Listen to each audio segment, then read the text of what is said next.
Sounds good. Going live in basically anything you say after now is probably on. You're live and I'm out.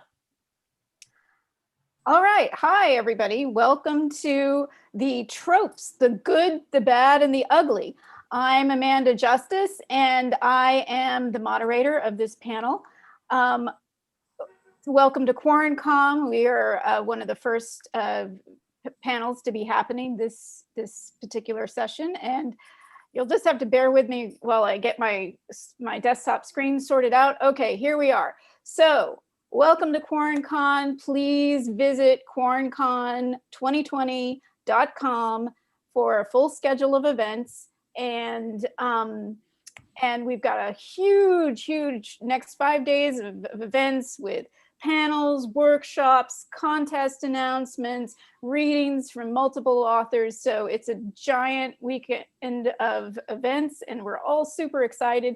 And I'm really excited for Monday when we do the awards announcements, because we're supposed to have a goat who's going to join us and is going to eat the winning entry of our mini sci-fi Bulwer-Lytton best of the worst first lines contest, and I can't wait for that. I'm so excited. So, but I'm also super excited for this panel, Tropes. It's what we're all about. The every genre fiction is sort of built on tropes, and we're here. But tropes sort of have a bad rap. Like everybody sort of thinks tropes and cliches are synonymous. So that's what we're here to talk about today. I've got an incredible panel of people, and I'm going to have each of them introduce themselves. We're going to start with Antoine. And so please tell us a little bit about yourself, and then we'll go to Amanda after that. Hey, my name is Antoine. I'm an indie author. I write mostly Black and African diaspora fantasy fiction, whether it's more pre-colonial stuff or my more recent stuff is more contemporary. And yeah, that's it. I'm also a YouTuber. So I'm used to being on this platform here. This is like my home right here. But that's pretty much it. I think that's like the gist of me. Okay, Amanda, you want to take it away? I will indeed, but you're going to have to take it back at some point because I never shut up. My name is Amanda Cherry. I am a trad pub and small press author of contemporary and historical urban fantasy, the occasional space opera, and roleplay games. My most recent book release is in the Strowler's cinematic universe, and that is The Dragonstone Conspiracy. It came out in February, and the lovely folks at QuaranCon hosted a reading. And yeah, so you can find all my bio stuff on the QuaranCon website, and I'm super happy to talk tropes with this amazing panel. All right, how about Megan? I am Megan Haskell. I'm an indie author of epic and adventure fantasy featuring myth, magic, and mayhem. I also co-founded The Author Wheel, which is a website dedicated to helping writers become authors and keep their stories rolling. Awesome. And the queen of Grimdark herself, Her Majesty, Anna Smith-Spark. Hi, I'm Anna Smith-Spark. I've no idea why I appear to be a sepia photograph, but I can't make it.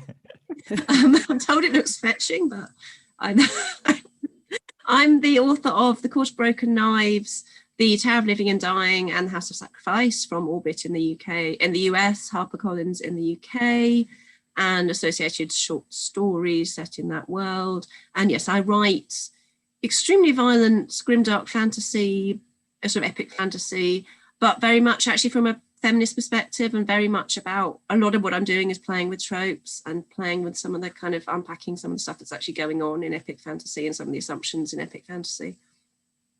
Awesome. I'm really interested to hear what that is. That's fascinating to me right there. Right?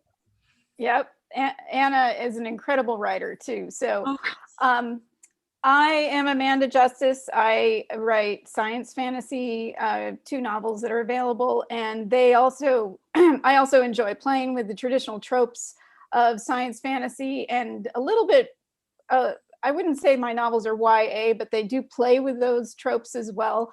So I was super excited when they asked me to moderate this panel. But we're going to get started with some questions, and hopefully we'll move through the discussion. But I wanted to, the title of this panel is Tropes, the Good, the Bad, and the Ugly. And I wanted to focus first on the good. So I want to go around the panel and see what your favorite science fiction and fantasy tropes are, what really kind of lights your fire if you see like a dragon on the cover or something like that. So Megan, I'm going to ask you to take that first.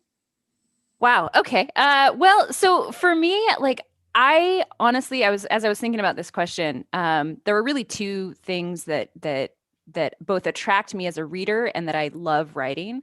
And those are kick-ass heroines, and also mythological creatures of various different genres. So like I love reading about creatures that I haven't seen before from mythologies that I'm not particularly familiar with, as well as new takes on, like Greek creatures, for example, being one that's very common, right? So for me, those are really kind of the two primary drivers that I love to read and I love to write. But I also am really finding, especially as I'm getting older, which, okay, so yeah. You're getting towards 16, Megan? I'm almost 40. Actually. Oh, wow, you look great.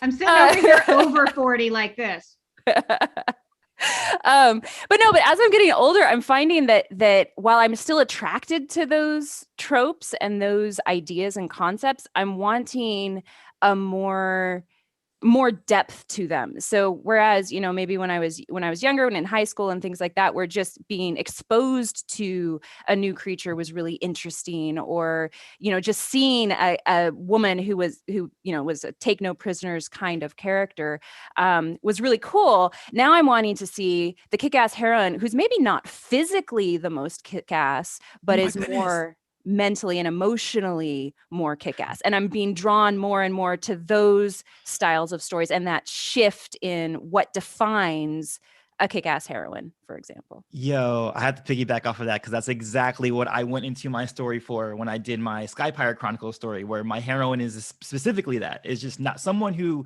isn't, physically the most mightiest, but she's very witty and she's very good at thinking on her feet and playing up that, sort of a thing, like the antithesis of just being like, everyone has to like have a sword and a place with sword and magic, people can use other abilities. So that was awesome that you brought that up. Right. And that's we all need to do a book exchange, because Pepper Jones, the protagonist of my last book, is very much the same thing. Oh my goodness. She first appeared on screen. She first appeared in a film. So this is based on an actual actress who is about as big as a minute and weighs 100 pounds soaking wet. And she is the hero of the book. And she is the one that beats the Nazis and saves the day, because that's the book I wanted to write. And tiny girl punches Nazis. That was.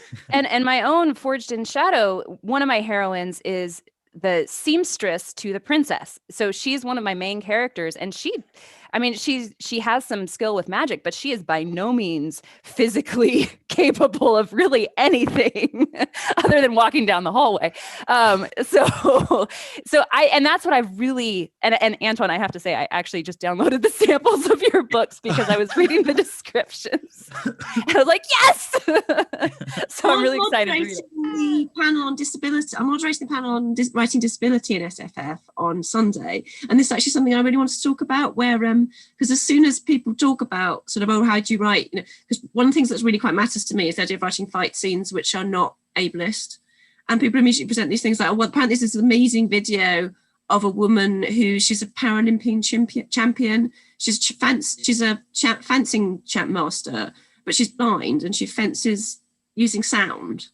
Oh, and that's so cool. Amazing, these kind of super amazing para athletes. But then you're like, well, actually, maybe what would also be interesting is talking about people who aren't physically, strong, that kind of notion of, well, somehow this person, yes, she might be visually impaired, but she's still, the greatest fencer in the world.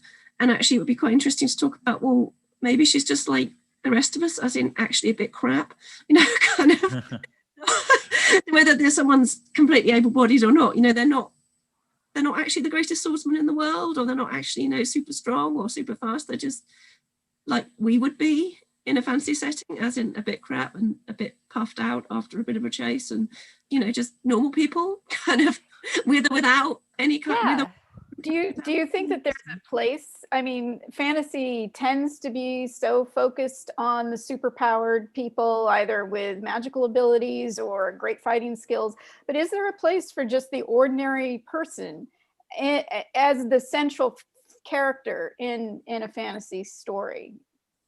I think so. I would say so. One of my favorite series that I absolutely love is the Benjamin Ashwood series by A.C. Cobble.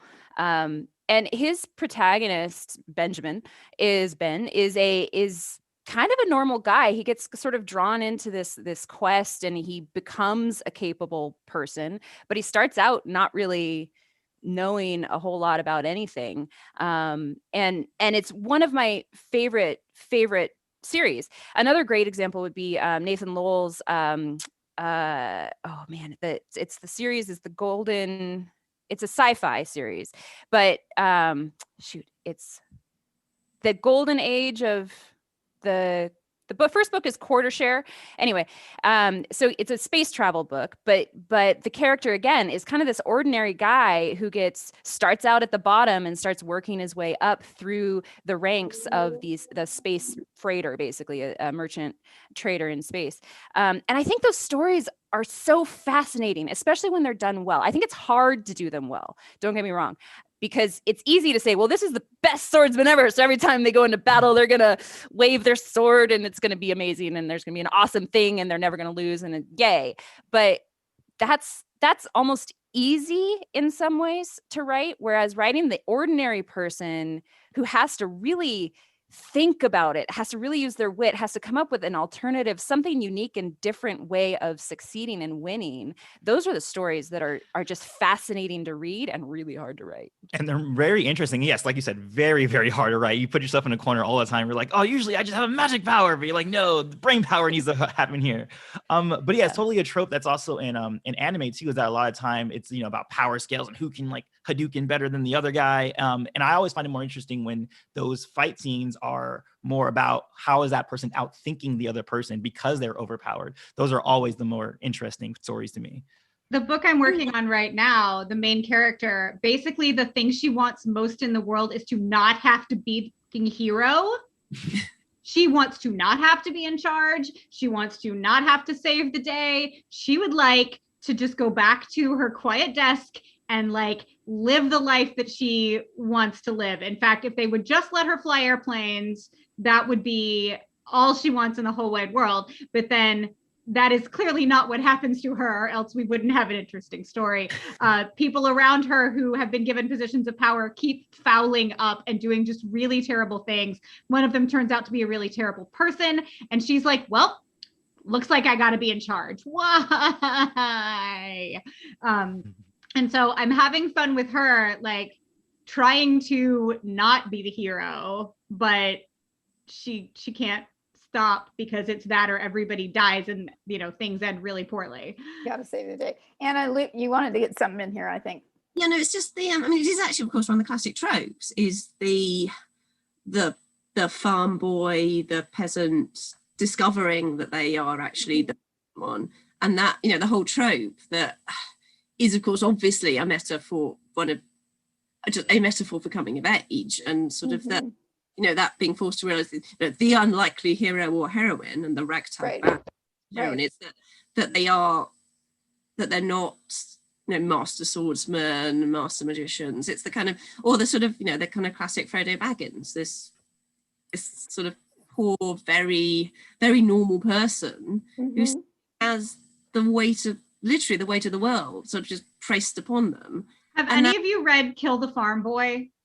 Oh my God, no. Wow. Wow. It's by Delilah Dawson and Kevin Hearn. It is fantasy pastiche, and it plays off this so well that like literally this kid is taking care of his goat, and then one day adventure arrives. It is a really powerful trope. It is kind of, I mean, a lot of us get into reading a lot of those books in our adolescence when it is such a powerful, actually, it is really quite an important, powerful trope for talking about growing up, that horrible feeling of adulting. Oh my God, someone actually supposed to know this stuff at some point. It's certainly a powerful trope to me personally. My first book is basically uses that. it's kind of the old story of the nobody who gets swept up and you know, and then is told that she has a destiny, and then, you know, things go on from there. And it's something, it's a story that we all like go back to, and I think it grabs us when we're teens, and it kind of, it's sometimes hard to let go even when we grow older. But but that farm boy chosen one trope, a lot of people like claim to be really, really sick of that trope. And I think that takes us to our next question, which is, you know, what are the tropes that you on this panel think are so overdone, so cliched, so tired that they should just be retired and no more stories about that? So Anna, I'm going to ask you to take that one first. Oh my goodness. See, and if you think that if they think there are no such thing, then that's fine. That's a good answer too. It's rather like that notion of guilty pleasure. It is what you do with it. So it is that kind of, I mean, I do have a lot of problem with a lot of fantasy that is very much, there are the good guys and there are the baddies, and the goodies are just right and the baddies are just bad. Because, I mean, in some ways, you know, that we all know where people have gone with that, right? I mean, people quite recently, I believe in America, some people kind of really went with that, and look where it went. And that kind of, so when it's told simplistically, it is very problematic. But at the same time, I remember a couple of years ago doing a panel, and as someone who writes Grimdark, I've spent years talking about, oh, you know, there's no such thing as good and evil, everyone are very complicated. And actually I sort of stood up and said, look, I'm really sorry, you know, I spent years talking about, you know, subtle nuances and trying to understand people's motivations. And actually I'm really sorry, but actually you're right, there is good and there is evil, there is Trump and there is Greta. And you know, there's not much in between, and I'm really sorry, guys. I kind of, you know, but it's what you do with it. Yes, I mean, you know, I'm more and more attracted now to writing stories where there is much more of a sense of good. My trilogy is often talked about as being very nihilistic. It is very kind of problematizing people's motivations and actually trying to get inside the head of people doing truly terrible things and suggesting that probably we're all capable of doing terrible things. And if the last couple of years have really made me think of anything, it's really made me think about the need for a story which has someone that you can believe in as a good person, and someone you can believe in that is telling you that, you know, when they're telling you that they will bring you to something better and they will help you find something better, that is a really good thing and that they genuinely mean it.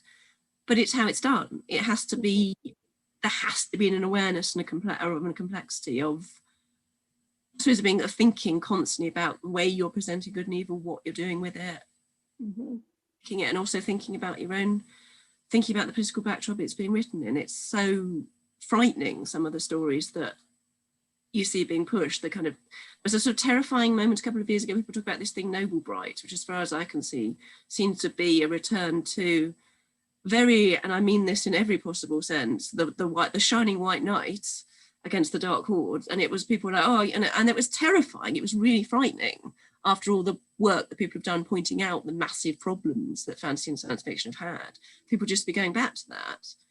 Yeah, I can see the appeal of someone going back to a very simplistic, this is me, I'm good, and these are the baddies, and we're going to win in the end, because, God, we need that at the moment. So I think it is just being aware. There's no such thing as bad trope. It's a bad thing what's done with that trope.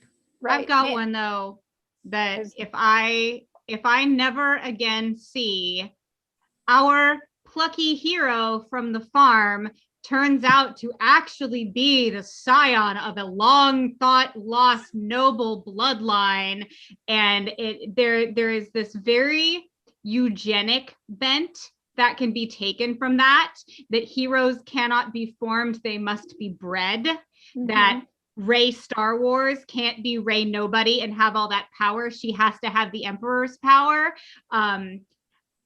That has been done a lot, and it keeps getting taken to a really ugly place. as far as you have to be born a hero and you have to be bred a hero, and it just, if that could go to sleep for a while, I would not be displeased. I am over or it. if at least it's challenged, I would think, if you can at least challenge that notion of why is that the case? Like if you do have that trope in your story, at least like have the characters themselves acknowledge like why is this the case, and why is that wrong? I think that's a really good point, because it does play into these ideas of,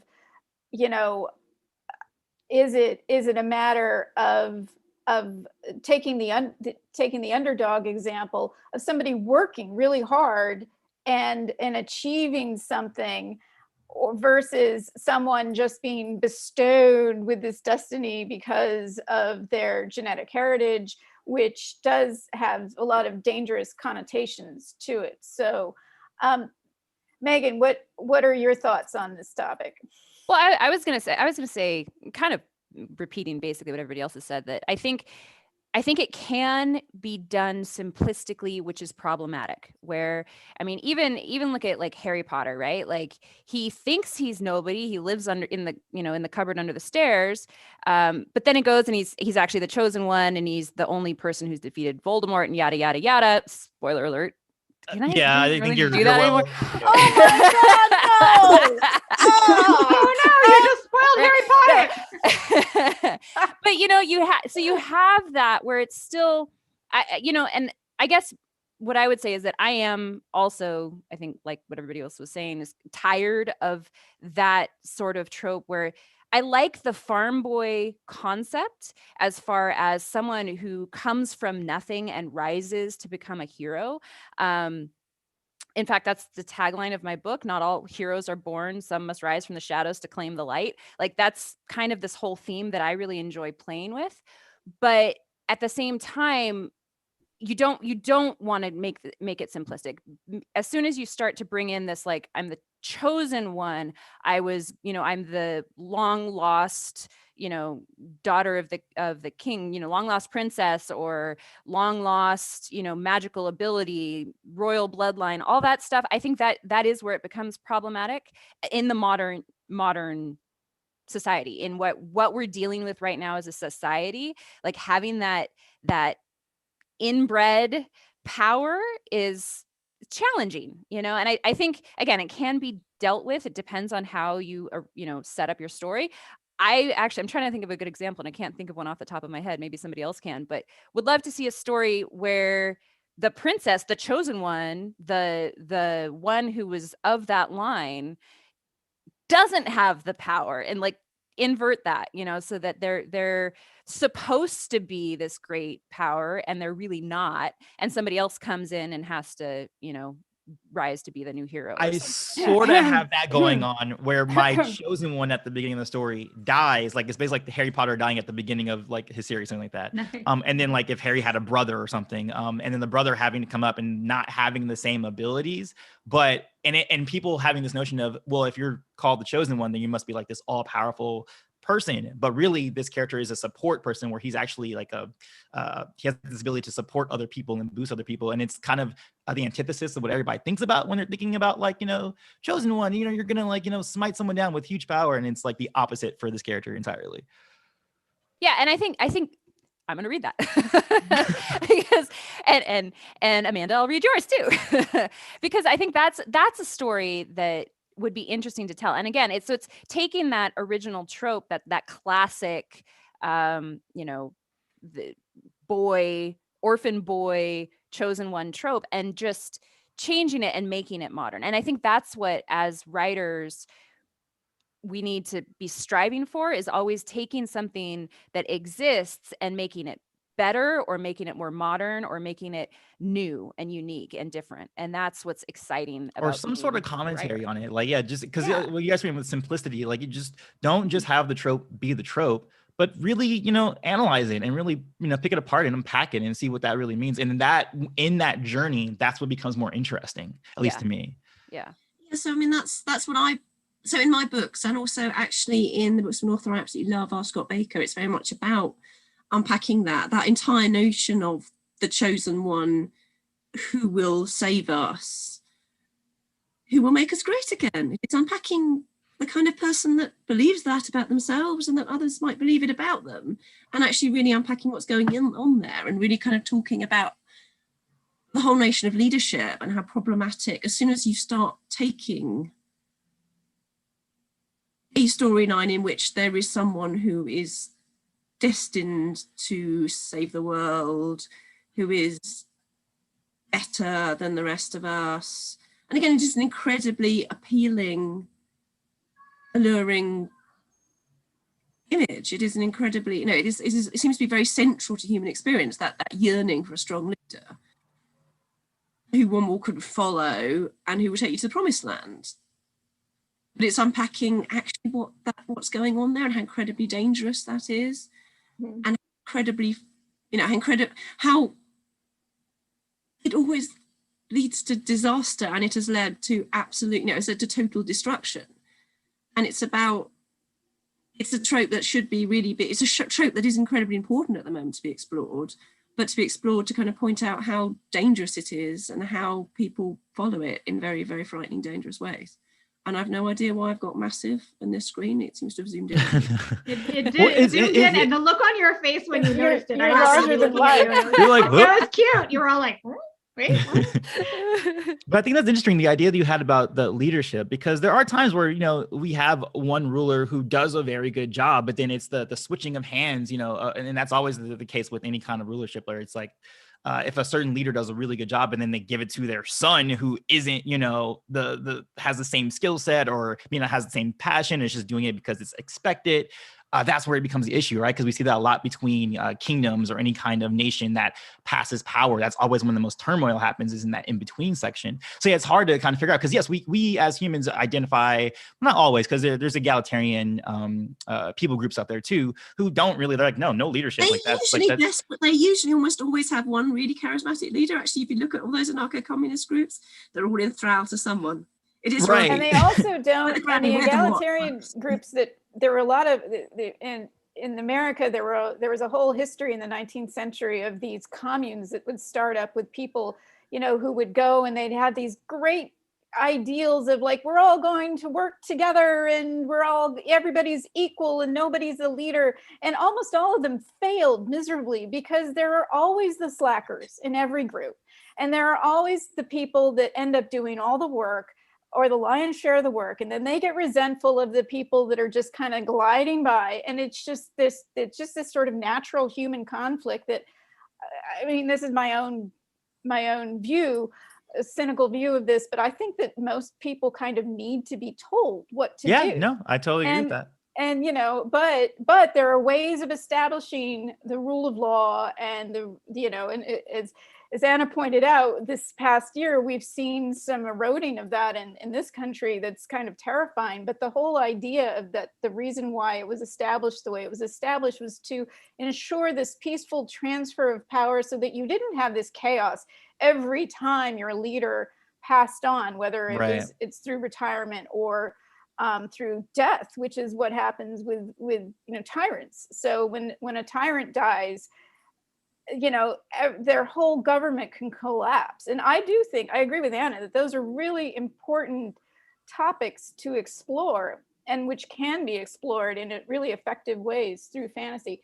And that takes us to our next question, which is what are the ugly tropes, themes that are common to the fantasy of yesteryear? So the idea of these kings and the reigning principles that don't fit with today's society, and how do we update them? So not just that we've all said here that we should update them, but what are some strategies for updating these sort of tired old, Arthurian, orphan child is actually the king kind of tropes, and making them modern and something that tells us something about who we are today? So what absolutely terrifies me is stuff about going wider than the kind of chosen one having the bloodline, but things like, the stuff in Harry Potter about muggles and magic people, and that whole notion that the language of half-blood and stuff. But so many, particularly YA and children's stories. So I've been reading my children the Percy Jackson, where of course we've got stuff about there's all this stuff about being half-blood deities and being demigods and things like that. Yeah. My kid's reading that right now. Yeah, there's that kind of constant. And I mean, when everyone was sort of saying, oh my goodness, we've just discovered that J.K. Rowling is not very nice. It was like, literally her books are about one lot of people who are super special and they're just better. And there's another lot of people called muggles and they're just worse. And they're never gonna, they're never gonna be able to have parity with the magic people. It's like, what? Wait, I mean, have you guys might have a little disagreement with that, because while I do, I some of what J.K. Rowling is saying is troublesome. I don't think her story itself plays into that, because she's using those things as they say as a way to say, hey, these are bad things, which is very funny. That's why I had this whole notion with J.K. is really weird, because her stories are about love at their core and about acceptance. And it's weird. That's why it's so weird, I think, for most fans too, is because it's just, how can you make the story that has this amazing theme that we've taken away from it, and yet you have this sort of speech that seems to be antithesis to that.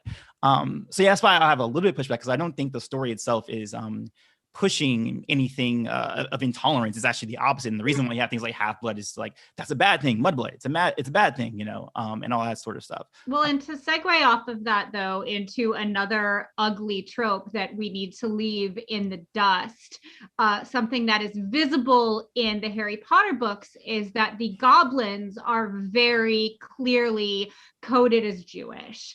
And a lot of old fantasy tropes revolve around the brutes, the baddies, the foreigners, the others, and they are coded as people of color. They're coded as tribal. They're coded as lesser. They are coded as indigenous. They are sometimes coded as queer. They are sometimes coded as disabled.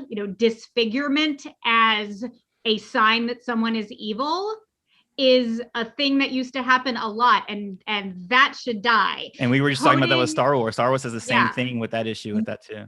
Coding the baddie and the other and the wicked and the dirty and the lesser as people of color and people of different faith traditions, and people who are disabled. I am a queer disabled person. Like I'm very sensitive to this. That is an ugly trope, and that is a thing that we as modern sci-fi, fantasy, and spec fic authors need to be wary of, sort of in the DNA of our genre, not to do it by accident, because sometimes you can inadvertently slip in a cultural reference that you don't even know is a cultural reference, that just feels like an inner genre reference. And just be very aware that those stereotypes and those harmful things are a lot of times baked into genre, and that we need to watch out for ourselves to not include those harmful things. It's our responsibility as writers and as creators, because we do, the work we put out does influence the zeitgeist. A lot of us might want to think that way, but it's very true, especially in the modern society of we're so inundated with content of things like that. It's very important that that we make sure that we understand what these tropes are doing, what they're putting out, and what kind of way they're shaping our society around us. Yeah, I mean, the whole way that often the enemy hordes are, literally, particularly in science fiction, they're robots, that they're zombies, or they're not even orcs. At least orcs are alive. They're something that is that is not even alive, and so of course you can just sort of gun them down. And that becomes, if you actually think about that in the Lord of the Rings, that in the Lord of the Rings films, that's a running joke between Gimli and Legolas about how many orcs they've killed. If you actually think about what is going on there, that you are othering, you are saying these people are bad, they are other, to the point where they are machines, they are the sort of stormtroopers. You cannot see a stormtrooper as a human being. Mm-hmm. It's a robot thing. And you're just creating this terrifying kind of thing. Those people, which to me I do not agree with, are so far other. They are inanimate machinery that can just be destroyed. It's a really, really that kind of no. And even actually interesting, I've been watching the new She-Ra series, which is absolutely amazing. But even at the end of that, Noelle Stevenson is struggling slightly with how you deal with the fact the enemy are human. That the enemy have feelings, the enemy have people who care for them, the enemy care for people. You can't, that, you know, unless you are that whole issue of just othering the enemy, even she can't really resolve it. But it is so problematic and it is so damaging. And I think that's really key is number one, having that awareness of what you're writing and you know what those tropes, where they come from, what are the metaphors behind them, because that is what fantasy and sci-fi is, right? Like, I mean, really, it's a way for people, for readers to deal with the issues of the day in a way that's somehow removed, right? Like, so you, instead of well, to take your example, Amanda, right? The goblins represent Jewish people, okay, in the old school fantasy. Well, if that's the case, then what are we saying about those metaphors? Like, that's taking it a step removed, right? So if we're, as authors, as writers, we need to be aware of what we're trying to say and how we're saying it, I think. And really when it comes down to the ugly, going back to the ugly tropes, I think any trope can be ugly, and any ugly trope can be done in a way to reinvent it and make it not ugly, right? So if you start taking that other group and making them real people and making them have people who care for them, telling that side of the story, or at least introducing it, making it so that it's something that is not, one of my themes that I really like to play with a lot is that everybody is the hero of their own story. Everybody, even the villains aren't villainous in their own mind. They think they're doing something right. Or my debut literally stars a supervillain. Villains are my brand. Like, that is yes, 100% that. Well, and so it's really important to share that and to show that, you know, yeah, it's not the nameless horde, because if it were the nameless horde, they wouldn't have mothers and fathers. They wouldn't have, I mean, yes, you can do it, I think, with robots. I'm gonna say robots are exempt from this. Unless they're AI and they have feelings. So. Oh no, the trope. Right, no, I don't know. Old Star Wars EU, when Luke could sense 3PO in the Force, that sparked a whole conversation about droids and agency and slavery, and like, that's a conversation worth having. There's a whole big episode in Mass of Star Effect as Trek well. where Mass like Effect a is huge on tool that. becomes sentient. Like, Yeah. Oh, that's actually one of my favorite ever episodes of Star Trek is that one in when you know when they're talking about it is data possession and Measure of a Man. Yeah, I saw that. And I sit here in my Star Trek sweater. I'm like, having that wonderful conversation about disposable people and about and some sort of the and it's just the Whoopi Goldberg character whose name I can never remember. Guinan. Disposable people, and oh god, I love that episode. I love that episode so much. That's such an important episode. Anyway, sorry. Anyway, no, okay. So I've been proven wrong. Robots are people too. Well, it depends on the robot. Yeah, it depends on the robot and the tech behind it. Yeah, I think so obviously the robot is just a metaphor for how they're disabled people, whatever, because they very often are. Well, and I think, but you have to have a conflict, right? You have to have an other in order for your protagonist to have someone. But you shouldn't other the other. That's the point. But you shouldn't, exactly. But you need to be. I guess that was kind of my point, right? Is that you need to be aware that they are people too. And I think, you know, when you're creating your villains, not making them sort of the nameless, the eye of Sauron, right? Like, what's a personality? There's no personality there, right? He's a villain. He's a nameless, faceless villain. But I'm more interested in what's the story there and what his beliefs are that make him and how he got that far. Yeah, like, how he got that far. To put you in that that's position. a good point. Yeah. I think about myself, and like my favorite of Tolkien's catalog is the Silmarillion. And maybe because you get like who Sauron really is and when you read that, it's just like there's this whole history there of going back to Valinor and everything that happened in the First Age and where Sauron actually came from and how he became the eye in the tower and nothing more than the eye of the tower. So I think that those stories are really interesting to explore. And I want to shout out to author C.T. Phipps, whose novel Wraith Knight explores all of these issues by telling sort of Wraith Knight is kind of based on the idea of a ring wraith who wakes up to himself after the Dark Lord that kind of imprisoned his soul dies in like a final kind of LOTR type of battle. And he wakes up and he's like, oh my God, I've been a Wraith Knight for the last 500 years. And then he realizes that he sort of has a duty to ensure that the orc hordes that were, bred by his former master are not annihilated by the so-called good people who have been, and the whole book is really about compassion. And I'm getting a little verklempt thinking about it. Anyway, personally, I think about the things that really move me as a reader, and it really does come down to that idea of compassion. Even if you're writing from the perspective of a so-called villain, can you have empathy for that person, and can that person have empathy for others, and how it all like fits together, and exploring those ideas is really, I think, an important responsibility that we have as authors, and certainly something that I like to read as a reader. Yeah. My favorite review I ever got was it's on my Amazon for my debut, and it starts off, first of all, how dare you make me root for a villain? And I was like, winning.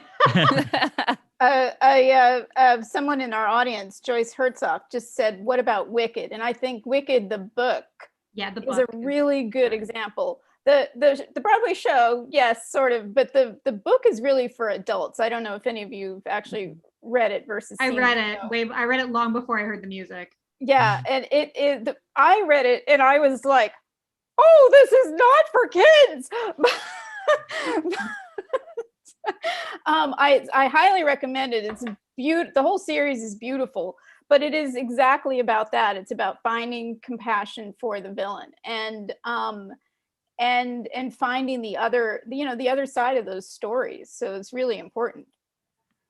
I mean, one of the things that makes The Last Airbender really great, going back to your point about compassion, is the fact that the main character Aang in there doesn't do what you would think is the hero thing. Just go defeat the bad guy. Go kill him. Everyone, all of his group, his past lives in that story told him, you got to off this guy. Like, there's nothing you can do about it. And him going against all of that and being like, no, like this person, he's a human person. He's father to like one of my friends. Like he deserves to have some sort of way to rehabilitate in some way, and he goes against everyone and saves the day without actually having to kill the actual villain in that piece. And I think that a storyline like that is very important to have, because I think a lot of times our mentality is just others or enemy or it's must be put down. It's a redemption story, and I think that's so personally, and this is personal preference, right? But like for me, Grimdark without hope I can't read it. I can't do it. Like Breaking Bad as the TV example, right?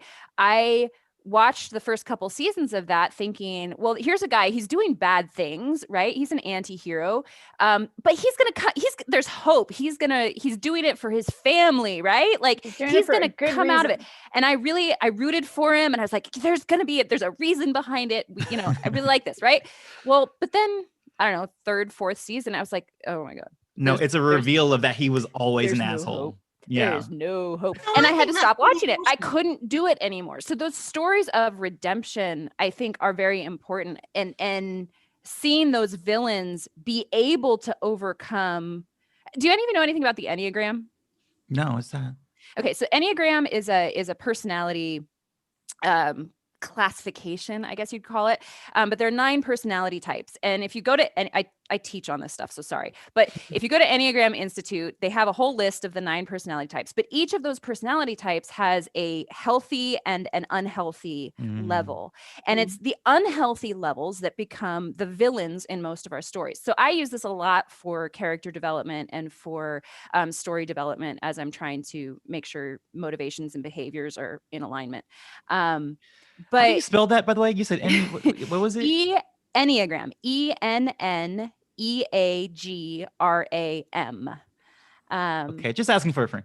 It's a great tool. It's so Put it in useful. the chat. It is so useful. I found my time suck for the next couple of days. Oh yeah, and you can go deep in on this stuff, right? Like there's like you can do surface level, and it starts out great because it gives characters fears and their desires and all this stuff, and then you get really into it. Anyway, but so the unhealthy levels are what those villains are in most of our stories. They're personality types, typically like the challenger, the dominant, the achiever type personalities, which are part of the time personalities. Anyway, but if you can get them to move up that to healthier levels, right? That's how redemption happens.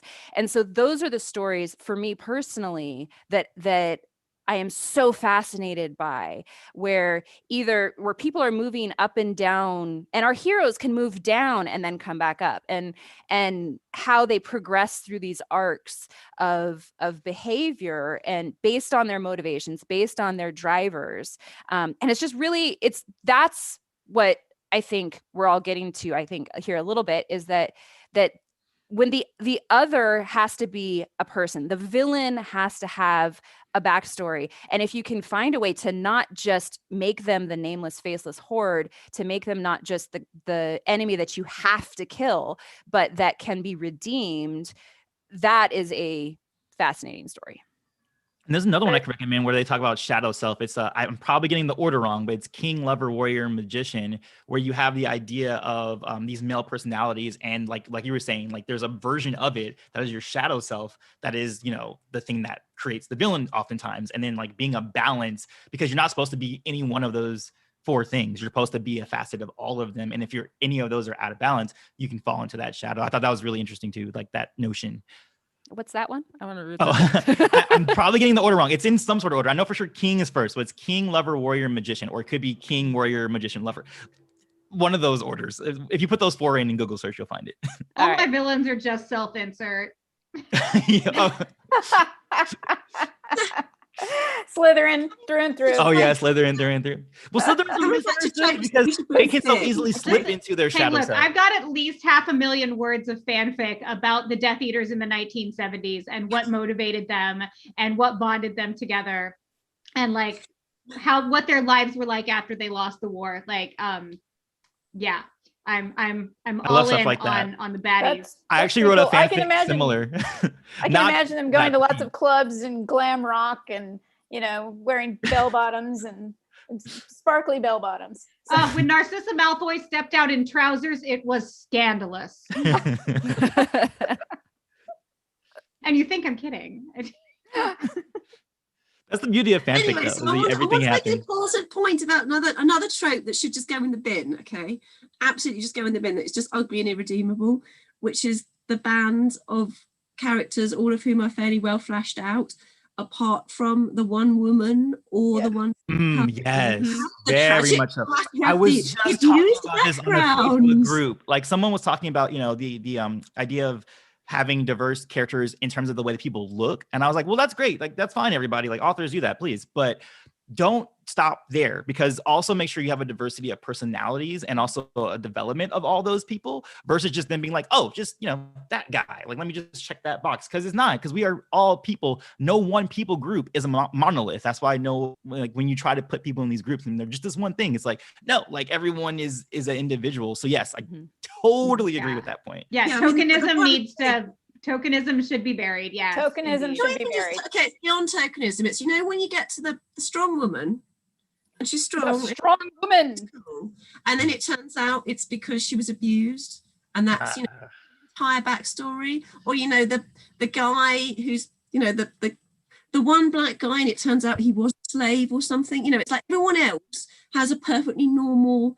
complicated, just, well, I'm a hero because, you know, just stuff, and it's always the woman who was abused, or it's the black guy who was the slave, and you're like, that's it, that's their whole backstory. If I read one more book with a strong woman and she's only strong because she was abused, oh god. Here's a good exercise, I think, for writers. Write, you know, without that thought process, or even sometimes some writers do this too, they'll write as a female POV and then just switch the name to male and see how different, you know, that actually turns out, and how how much you, even with me, when I started writing, I realized when I was talking about, especially in my magical world where it didn't matter if you were a man or woman to be like a soldier, a lot of times where I would just be, you know, writing and be like, okay, yeah, like, go get my men. Like, oh my God, I have like this thing like implanted in my brain that, you know, it has to be that one way. So I would advise as like an exercise, like just try that. Even if you're doing for like a short story, maybe like a writing sprint or something, write it as one POV and then just switch the name and see how much you're putting into it in terms of like your preconceptions and how you might need to shift that in your writing. Good idea. So I'm trying to see, I see there's a ton of comments in the YouTube chat, but not really any questions that I can see. Is it like more commentary? Like it's mostly commentary. Pam, who's one of the organizers, QuaranCon, wanted to point out that Wally is a sympathetic robot. This is true. That's true. These are facts. Yeah, so everybody post your questions. Gosh, let's see. What else can we talk about, guys? Because we got to fill another 5 minutes or 10 minutes or so. Can we talk? Okay, I have a suggestion if you want one. One of the things that tropes do really well for us as readers and consumers of media is it can sort of give you a home base from which to enjoy the story. If you recognize a trope in play, then there's a comfort level there. There's something that, you know, the story may not so much be, anticipatable, but there are sometimes tropes that when you see a trope at play, you're like, okay, this is going to end well because what I'm seeing is XYZ. Right. So I want to hear everybody's comfort tropes. I want to know what, when you see it, you're like, oh, yay, it's one of these. Whether it's in sci-fi, fantasy, or other genres. Like, I personally really enjoy romance tropes. Oh, okay. I was just gonna say, if we are fake married and we show up at the hotel and there's only one bed, like sign me up for that. So yeah, I want to know what people's comfort tropes are. I'm gonna piggyback off of your romance. So I'm really into the best friends to lovers because I'm really into having a strong platonic base to any kind of romantic relationship. So anytime I see that and I know it's like a Jim and Pam from The Office, right? That sort of that kind of trope, I'm always there. I'm there for it every time. For me, it's the witty heroine. They don't have to necessarily be kick-ass, although I tend to lean toward that in one way or another. But the witty heroine. I know that if there's a story, and I can usually tell from, you know, the first couple pages even, but if that book has a character with phenomenal dialogue who is just on top of it and, you know, faster than I could ever be, but always hope I wish I could be, you know, I'm always one of those that like, 5 minutes later, I should have said that, you know? But to see a character that's like that, and Lindsay Buroker does it very well. I love most of her books because she writes these, you know, the fast, the quippy, the back and forth that just makes it so engaging. I get so self-conscious about those because I'm like, I can never be that witty ever. I know. It's hard to write witty, at least for me. I have to like spend weeks like thinking of the next comment, like the comeback. Yeah. My but then you think about it later, you're like, oh, I should have said that. There's a Trump analog in my debut, this reality TV host who has been elected president, and everyone hates him, including my villain protagonist. And at one point, she calls him a pusillanimous cretin, and that may be my favorite line I've ever written in my life. That's awesome. Yeah, I'm on fire in wit in my books, and I'm completely incapable of being witty in real life. But I have one. No, I can write. At least I'm not as good as Lindsay. I really like Lindsay's style, but I can write wit. I just can't say it. Yeah. Hey, we do have a question, and so we'll use this question to take us out. And it says, are there any specific examples of an overdone trope that you think was actually pulled off brilliantly by an author because they put their own twist on it? So I'm gonna go around the panel with that question, and Anna, if you have an idea first, Oh God. I'm putting you on the spot. You are putting me on the spot. I can. Does somebody else want to have a volunteer to answer that question? Let me think. That is a really tough question. I look at my bookshelf real quick. Come on. I will say that found family being a trope that I do enjoy, but that can be done really poorly. Again, with the we're going to flesh out these people's backstories and not this one, and this one's whole backstory is that she was raped. I think Seanan McGuire, Wayward Children, does a really good job of found family and showing differences in a way that honors all of the characters individually. Cool. Anybody else? You're all like thinking that we're thinking hard.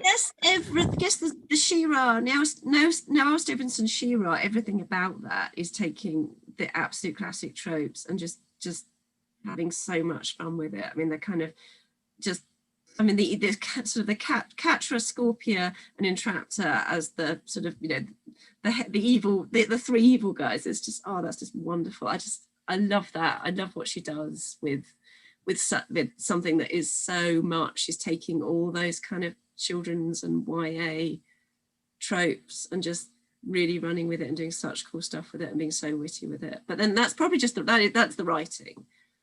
And actually, I was thinking about it. So The Princess Bride, thinking about it, it was only a couple of years ago it suddenly occurred to me that Wesley is supposed to be the perfect hero.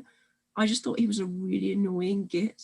It was only a couple of years ago. It's like, oh, the reason he's better than everybody is because he's the hero, because he's like the perfect farm boy hero. He's, you know, and that's why he's not just, he's a really annoying little sod. It's like, because he's the hero. And I just, so that, I guess that's kind of just, I quite like whatever that says about I something. guess I would say Ender's Game, because at the end, when Ender becomes the speaker for the dead, that really was impactful for me when I first read it, because, you know, at first it feels like Starship Troopers is just like a bug, you know, alien thing that, you know, just destroy them. And then, you know, at the end, it's like, oh my God, I destroyed all of them. And like him having that, you know, huge cathartic moment of like what that means, like that huge gravity of that. And then him becoming like, you know, the speaker for them, I thought was good. I don't think that's really so much like a trope break, but it's just something that was just really significant to me. So I will say one of my favorite series is the Changeling series by Nalini Singh. And each of the books individually is a paranormal romance, but the series overall there's a continuing story arc over, I don't know how many books she has now, like 18 books. It's really big. But what she does well is it's, you know, she takes these tropes, like some of the more simplistic ones. She has changelings or shapeshifters, right? But they're not like werewolves that you get bitten and then turn, right? They're family units. It's a race for, you know, on her secondary world that she's created. She has the changeling, or the Psi, who are they have mental, you know, telepathy and mental powers, and then there's regular old humans. And what she does really, really well, I think, is in addition to carrying a huge story arc over individual books, where each of, you know, they have a hero and a heroine couple, romantic, that they're going to get together. She actually really presents the other as not being bad necessarily. There are bad guys, but there are also good guys within each of those races. So going back to our conversation from before, I really think that you know, she takes even some of these bad guys, these villains, and she gives them that redemption. She gives them a way to come back through the course of the entire story arc. So she really turns a lot of tropes on their heads within that series that I enjoy. Right. I think that's going to, on that note, we're going to conclude. Thank you so much, panelists. All of you were fantastic. I think this panel went extremely well. And thank you to the QuaranCon organizers for putting this all together. And everyone, please go visit QuaranCon2020.com to see the rest of the schedule and the rest of the events. It's going to be a huge conference, and we're having such a great time. So, bye. You're done.